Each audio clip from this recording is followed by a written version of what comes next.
The results that people are looking well, for are called into question when you tell blatant lies, not embellishments. And this is, I think, one of the biggest concerns, Congressman-elect, is that you don't really seem to be taking this seriously. You've apologized. You said you've made mistakes, but you've outright lied. A lie is not an embellishment on a resume. You said you worked at Goldman Sachs and Citigroup, but they've said, we've got no record of this guy working for us. You've said you've gone to and graduated from these universities, but they've said, well, we've got no record of that. These are blatant lies, and it calls into question how your constituents and the American people can believe anything that you may say when you are standing on the floor of the House of Representatives, supposedly fighting for them. That's the real issue here.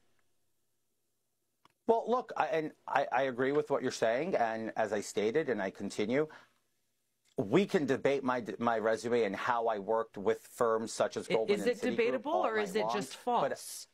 No, is it debatable, or is it just debatable. False?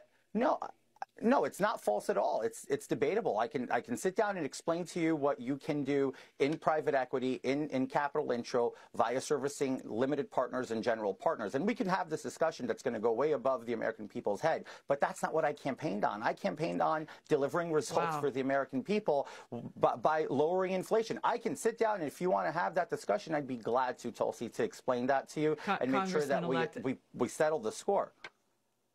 This is not about settling scores, and I think you just kind of highlighted, I think, my concern and the concern that people at home have. You're saying that this discussion will go way above the heads of the American people, basically insulting their intelligence. So not only are you now backtracking on these lies that you've told, but you're saying that you can't explain it in a way that your constituents would actually be able to understand. I can explain it in a way if you give me the time, I can easily if you give me the time, I can easily explain it for you, as in when investors are looking for capital and I'm sitting there doing due diligence on the appetite and what they're looking for.